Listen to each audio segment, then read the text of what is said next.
आज की कहानी एक ब्लैकमेलिंग की कहानी है। कोई था जिसे फ़ोन की घंटी बजने मात्र से ही डर लग रहा था। कोई था जो बहुत परेशान था, उसे काफ़ी परेशान किया जा रहा था। कुछ तो ऐसा उसके पास था जिसके खौफ में वो व्यक्ति किसी के दबाव में था। धीरे धीरे कर 40,000 रुपये ऐंठे भी जा चुके थे और उसकी डिमांड लगातार बढ़ती ही जा रही थी। इसी बीच एक लाश पुलिस को एक तालाब में मिलती है जो पानी के कारण इतनी ज़्यादा फूल चुकी थी कि उसकी पहचान करना बेहद मुश्किल हो जाता है। ये कहानी प्यार, धोखा, ब्लैकमेलिंग और मर्डर की मिली-जुली तस्वीरें हैं। एक ब्लाइंड मर्डर केस की तफ्तीश में पुलिस के सामने बड़े बड़े खुलासे हुए। जब इस मर्डर केस के कारण और आरोपी को पकड़ा गया तो पुलिस भी बिना चौंके नहीं रह पाई।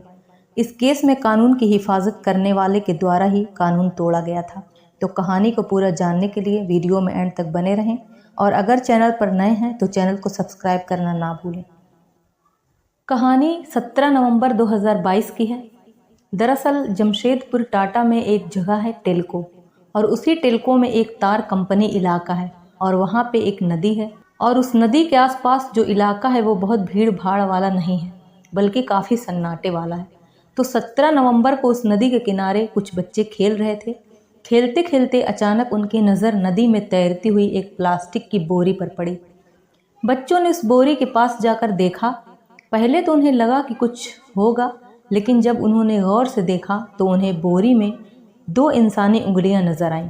वे बच्चे उस बोरी में इंसानी उंगलियां देखकर खौफजदा हो गए। वो घबरा गए।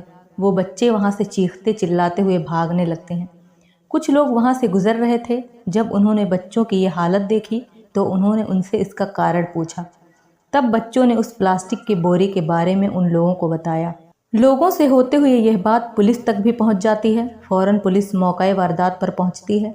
लाश को नदी से बाहर निकाला जाता है। प्लास्टिक को खोलने पर पता चलता है कि यह लाश एक लड़की की है। लाश की हालत काफ़ी ख़राब हो चुकी थी। उसे देखकर ऐसा लग रहा था कि कई दिन से लाश पानी में रही होगी, जिसके कारण वो काफ़ी फूल चुकी थी और उसकी पहचान करना मुश्किल था। लेकिन लाश के कपड़े और उस लड़की ने जो गहने पहने थे वो सही सलामत थे। पुलिस द्वारा लाश को रिकवर करके पोस्टमार्टम के लिए भेज दिया जाता है, और लाश की शक्ल ऐसी नहीं थी जिससे उसका चेहरा पहचाना जा सके। तो सबसे पहले पुलिस को उस लाश की पहचान करनी थी। पुलिस ने सभी पुलिस थानों में उस लड़की की लाश की तस्वीरें कुछ डिटेल्स के साथ भेजीं, और ये पता करने की कोशिश की गई कि क्या किसी थाने में इस लड़की जैसी किसी लड़की की गुमशुदगी की रिपोर्ट तो दर्ज नहीं हुई है। और सारे थानों को मैसेज भेजने के साथ साथ जो खुद वहाँ के एसपी सिटी थे, सुभाष चंद्र जाट, वो इस केस पे नज़र रखे हुए थे। लेकिन किसी भी थाने से ऐसी कोई खबर नहीं आई जिससे उस मरी हुई लड़की के बारे में कोई खबर पुलिस को पता चले कि आखिर वो लड़की कौन है, कहाँ की है। पुलिस को मायूसी हाथ लगती है। कहीं से भी ये खबर नहीं आई कि कोई लड़की मिसिंग है। तो अब पुलिस के सामने ये दिक्कत थी कि अगर कोई लड़की गायब ही नहीं जमशेदपुर से, तो आखिर क्या लड़की जमशेदपुर की है ही नहीं? कहीं ऐसा तो नहीं कि किसी ने बाहर से लाकर इस लाश को जमशेदपुर की इस नदी में फेंका हो? अब अगर ऐसा था तो ये पुलिस के लिए एक बड़ी चुनौती थी, क्योंकि अगर ऐसा होता तो पुलिस को जमशेदपुर के आसपास के इलाकों और अन्य जगहों पर भी तफ्तीश करनी पड़ती, जिसमें काफ़ी मेहनत और टाइम खर्च होता।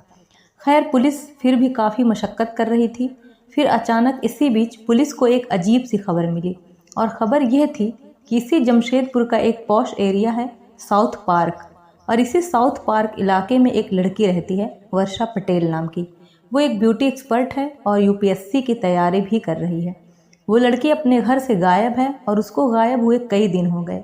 ये खबर कुछ लोगों से होती हुई पुलिस तक और एसपी सिटी तक भी पहुंची। पुलिस को पता चला कि करीब 12 नवंबर 2022 से ही वो घर से लापता है, लेकिन उस लड़के की गुमशुदगी की रिपोर्ट उसके घर वालों ने पुलिस में नहीं लिखाई थी।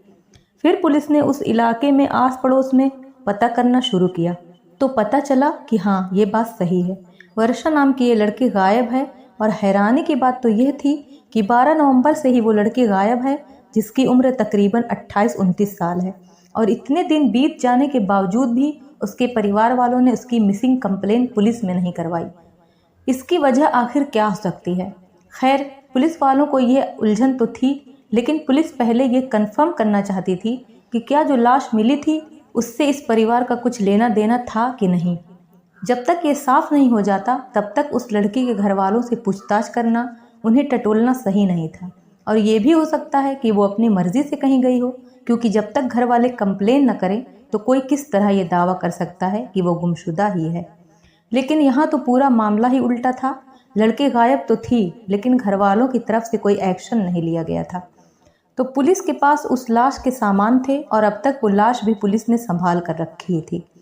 तो अब पुलिस वाले उस लड़की के घर गए और उन्हें बताया कि हमें कुछ दिन पहले एक लड़की की लाश मिली है और हमें ये भी पता चला है कि आपके घर से भी एक वर्षा नाम की लड़की गायब है। तो हमें शक है कि कहीं वो लाश आपके ही घर की उस लड़की की हो सकती है। तो आप उस लाश को और उस लाश के पास मिले कुछ सामान को देखकर पहचानिए, उस लाश की शिनाख्त करिए कि कहीं वो वर्षा तो नहीं।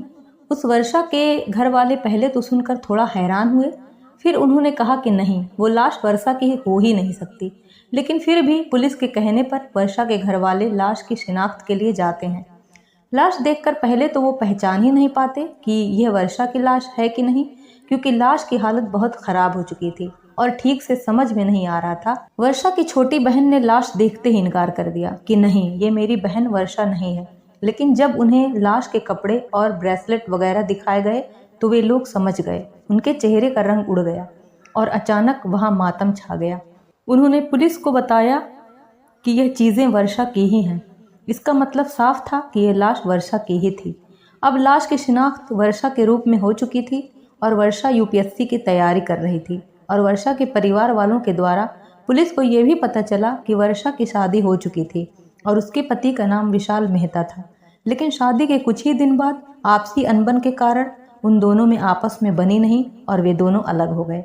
वर्षा अपने माँ बाप के घर आकर रहने लगी थी और उधर विशाल मेहता ने वर्षा के जाने के बाद वर्षा को बिना तलाक दिए दूसरी शादी भी कर ली थी। तो अब चूंकि लाश वर्षा की ही थी और वर्षा के गायब होने के बावजूद भी वर्षा के घर वालों ने पुलिस कंप्लेन दर्ज नहीं की थी, तो सबसे पहले पुलिस यही जानना चाहती थी कि आखिर इसकी वजह क्या है। पुलिस ने वर्षा के घर वालों से जब पूछा कि जब वर्षा इतने दिनों से गायब थी तो आप लोगों ने पुलिस में कंप्लेन दर्ज क्यों नहीं करवाई थी, तो उसके घर वालों ने पुलिस को बताया कि ये पहली बार नहीं था कि वर्षा कई दिनों तक घर वापस नहीं लौटी थी। इसके पहले भी ऐसा कई बार हो चुका है कि वो घर से जाती थी, कभी कभी 2-4 दिन में लौट आती थी, कभी हफ्ते भर में लौटती थी। वो अक्सर अपने दोस्तों के साथ घर से बाहर वक्त गुजारा करती थी, तो इसलिए हमें उसकी काफ़ी कुछ फिक्र नहीं होती थी और ऐसा भी नहीं था कि वो हमसे या किसी से लड़ झगड़ कर गई थी। तो चूंकि पहले भी कई बार ऐसा हो चुका है तो हमने इस बात को उतना सीरियस नहीं लिया।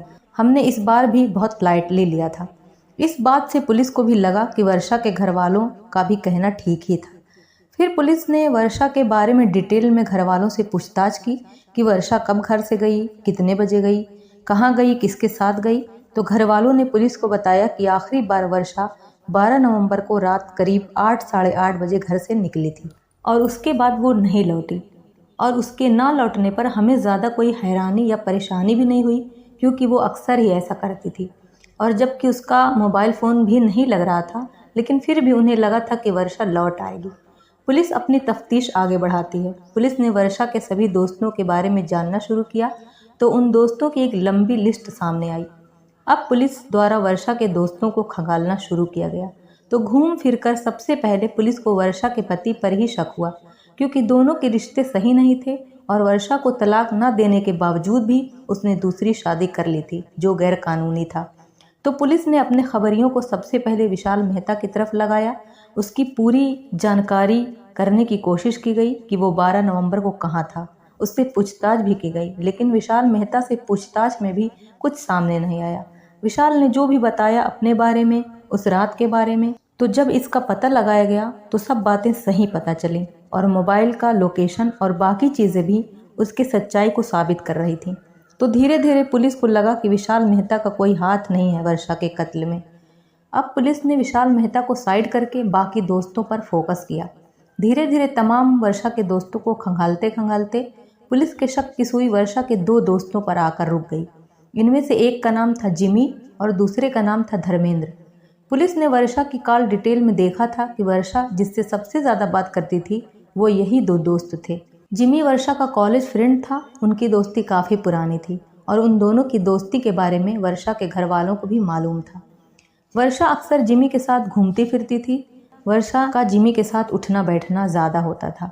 धर्मेंद्र भी उसका दोस्त था, लेकिन धर्मेंद्र के बारे में जब डिटेल पता चला तो पहली बार पुलिस चौंकी थी। पुलिस को पता चला था कि धर्मेंद्र उसी जमशेदपुर के एक साक्षी पुलिस स्टेशन का एएसआई है, यानी वो खुद पुलिस में है। अब एक लड़की के दोस्तों की लिस्ट में एक पुलिस वाले का होना कोई हैरानी वाली बात तो नहीं थी, क्योंकि पुलिस वाले भी एक इंसान होते हैं, उनकी भी किसी से दोस्ती हो सकती है, उनका भी किसी से रिश्ता हो सकता है। अब पुलिस वालों ने जिमी और धर्मेंद्र के मोबाइल फ़ोन को खंगालने का फैसला किया, और जब पुलिस ने मोबाइल फ़ोन की पूरी डिटेल निकलवाई उन दोनों की, तो धीरे धीरे पता चला कि 12 नवंबर के दिन जिमी की तो वर्षा से कोई बात नहीं हुई, ना ही उसका लोकेशन वर्षा के लोकेशन से मैच कर रहा था। तो अब आखिर में बचा धर्मेंद्र। तो अब पुलिस धर्मेंद्र के मोबाइल फ़ोन की डिटेल निकलवाती है, तो पता चला कि 12 नवंबर को वर्षा और धर्मेंद्र के बीच कई बार बातचीत हुई थी। थोड़ा और गहराई में पुलिस गई तो पता चला कि 12 नवंबर की रात करीब 9 से 10:30 बजे के दौरान धर्मेंद्र और वर्षा के फ़ोन का लोकेशन एक ही था। अब यह बात पुलिस को खटकी, उन्हें लगा कि मामला कुछ गड़बड़ तो है। जब धर्मेंद्र का नाम आया तो पुलिस ने धर्मेंद्र को फ़ोन किया, उसने फ़ोन भी उठाया। हुआ ये कि धर्मेंद्र बिहार के आरा का रहने वाला था और वो 14 नवंबर से ही छुट्टी पर था, और यह छुट्टी उसने 12 या 13 नवंबर को नहीं ली थी, बल्कि इससे पहले से ही उसने छुट्टी की अर्जी डाल रखी थी और 13 नवंबर को ड्यूटी पर था और 14 नवंबर को वो वहाँ से आरा के लिए निकल गया। पुलिस ने जब उससे पूछताछ की तो उसने फ़ोन पर ही पुलिस को बताया कि हाँ, वर्षा मेरी दोस्त है, लेकिन मैं 12 नवंबर की रात उसके साथ नहीं था, मैं कहीं और था। लेकिन जब उसे एक टीम भेजकर आरा से जमशेदपुर लाया गया और उसे कॉल डिटेल और उसके फ़ोन की लोकेशन के बारे में बताया गया, तो चूंकि वो खुद एक पुलिस वाला था और ऐसी कई पुलिस इन्वेस्टिगेशन का हिस्सा भी रह चुका था, तो वो समझ गया कि वो अब पूरी तरह से घिर चुका है। इसके बाद पुलिस की पूछताछ में धर्मेंद्र ने सारी कहानी बताई। उसने कहा कि 12 नवंबर की रात करीब 8:30 बजे उसी ने वर्षा को फ़ोन मिलाया था और वर्षा से कहा कि मैं तुमसे मिलना चाहता हूँ, और फिर वर्षा को उसने अपने घर पर बुलाया। वो घर पर अकेला था। वर्षा 8:30 बजे से 10:30 बजे तक उसके साथ उसके घर पर ही रही। उसी दौरान उन दोनों के बीच झगड़ा हो गया। धर्मेंद्र ने झगड़े के दौरान वर्षा का सिर जोर से दीवार पर दे मारा और जोर से चोट लगने के कारण वो लगभग बेहोश हो गई। इसके बाद धर्मेंद्र ने उसका गला घोंट दिया और फिर धर्मेंद्र ने उसे एक प्लास्टिक के बैग में पैक किया, उस बोरी को सिला और फिर घर में ही उसने वर्षा की लाश रखी। बोरी उसने पहले से ही खरीद रखी थी, यानी वो पहले ही तय कर चुका था कि वो वर्षा को मारेगा। ये प्री प्लान्ड मर्डर था। उसने पहले से ही सोच रखा था कि उसे वर्षा को कत्ल करना है। अब धर्मेंद्र रात ढलने का इंतजार करने लगा। चूंकि वो पुलिस वाला था, उसे पता था कि रात में पुलिस वालों की पेट्रोलिंग होती है। धर्मेंद्र ने पहले उस रात कई ऐसे पुलिस वालों को फ़ोन किया जिसकी ड्यूटी रात में लगाई गई थी और उन सब से पूछा कि तुम कहाँ हो, तुम कहाँ हो। इस तरह पहले उसने सभी एरियो का जायज़ा फ़ोन पर ही ले लिया और यह एक आम बात थी। ऐसा अक्सर पुलिस वाले करते भी हैं। तो उस रात गश्त पर रहने वाले पुलिस वालों का लोकेशन उसने पता कर लिया था। तब उसे पता चला कि तार कंपनी के इलाके में जहाँ एक नदी है, वहाँ किसी पुलिस वाले की ड्यूटी नहीं है। ये यकीन होने के बाद उसने अपनी बाइक निकाली, लाश जिस बोरी में थी उस बोरी को बाइक पर अपने आगे रखा और रात के अंधेरे में वो तार कंपनी पहुंचा। वहां ले जाकर धर्मेंद्र ने लाश को बड़ी खामोशी से नदी में फेंक दिया। लाश फेंकने के बाद वो वहां से घर लौट आया। घर आने के बाद सो गया। अगले दिन उस पर किसी को शक न हो, वो ड्यूटी पर गया, पूरे दिन ड्यूटी की और चूंकि उसने छुट्टी की अर्जी पहले से ही लगा रखी थी, तो इसलिए अगले दिन यानी 14 नवंबर को ट्रेन से वो आरा बिहार अपने घर पहुंच गया। और इस दौरान 17 नवंबर को वर्षा की लाश पुलिस को मिली। यह सब उसने पुलिस को बताया, लेकिन सबसे अहम सवाल जिसका जवाब अभी बाकी था वो ये था कि आखिर धर्मेंद्र ने वर्षा का कत्ल किया ही क्यों, इसकी वजह क्या थी। और ये अचानक हुआ कत्ल भी नहीं था। तब धर्मेंद्र ने पुलिस को कत्ल की वजह बताई। उसने पुलिस से कहा कि उसकी दोस्ती वर्षा से जमशेदपुर में ही हुई थी। वर्षा अपने पति से अलग हो गई थी, फिर ये दोनों घुलने मिलने लगे। इन दोनों में दोस्ती हुई और दोस्ती प्यार में बदल गया। फिर दोनों अक्सर साथ रहने लगे, मिलने जुलने लगे। अक्सर वर्षा धर्मेंद्र के घर आया करती थी, लेकिन इसी दौरान कुछ वक्त के बाद वर्षा ने धर्मेंद्र को ब्लैकमेल करना शुरू कर दिया और वर्षा धर्मेंद्र से पैसे मांगने लगी। और ये ब्लैकमेलिंग की वजह थी वर्षा के पास कुछ वीडियोस और कुछ धर्मेंद्र की तस्वीरें। जिसके नाम पे वर्षा धर्मेंद्र को ब्लैकमेल करती थी।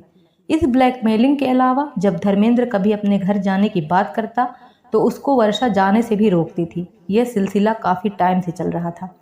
धर्मेंद्र ने वर्षा को पैसे भी दिए और अब धर्मेंद्र वर्षा की ब्लैकमेलिंग से परेशान हो चुका था।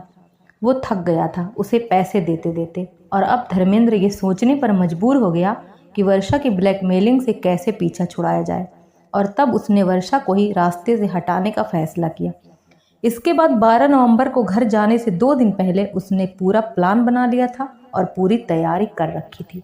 और फिर पूरे प्लान के मुताबिक उसने वर्षा को न सिर्फ मौत के घाट उतारा बल्कि उसकी लाश को भी नदी में ठिकाने लगा दिया और फिर अपने घर चला गया। ये सब पुलिस वालों को खुद धर्मेंद्र ने बताया और वर्षा के कत्ल की वजह पुलिस के जरिए वर्षा के घर तक भी पहुंची। वर्षा के घर वालों का यह मानना था कि धर्मेंद्र ने कत्ल तो किया है, लेकिन उनका कहना है कि धर्मेंद्र कत्ल करके वर्षा की लाश को बोरी में भरकर अकेले बाइक पर इतनी दूर तक ले जाए ये मुमकिन नहीं है। तो इस कत्ल में धर्मेंद्र के साथ कोई और ज़रूर शामिल है। तो वो कौन है, पुलिस इसका पता लगाए। और दूसरी बात यह है कि हम इस बात से सहमत नहीं हैं कि वर्षा धर्मेंद्र को ब्लैकमेल कर रही थी और हमें नहीं लगता कि वर्षा के पास धर्मेंद्र के ऐसे कोई वीडियोज़ या फ़ोटोज़ हैं जिससे वो धर्मेंद्र को ब्लैकमेल करे और उससे पैसे मांगे। तो पुलिस इस बात की तहकीकात करे। हालांकि पुलिस का ये कहना था कि कत्ल के बाद धर्मेंद्र ने वर्षा के मोबाइल से सारी चीज़ें डिलीट कर दी थी और उसके मोबाइल के टुकड़े टुकड़े करके उसको अलग अलग जगहों पर फेंक दिया था। धर्मेंद्र को पुलिस द्वारा गिरफ्तार कर लिया गया और जेल भेज दिया गया। तो इस तरह एक पुलिस वाले ने कानून की हिफाजत करने के बजाय एक लड़की को मौत के घाट उतार दिया। धर्मेंद्र चाहता तो कानून के जरिए वर्षा के खिलाफ कार्रवाई कर सकता था, लेकिन उसने एक खौफनाक रास्ता चुना और कानून को अपने हाथ में लिया। तो इस कहानी के बारे में आप अपनी राय कमेंट बॉक्स में ज़रूर बताएं। आपका एक कमेंट हमारे लिए बहुत ही महत्वपूर्ण है। ऐसे ही सत्य और आपराधिक घटनाओं को जानने के लिए हमारे चैनल क्राइम फाइल्स पर बने रहिए। मिलते हैं नेक्स्ट वीडियो में, तब तक अपना और अपने प्यारों का ख्याल रखें। जय हिंद।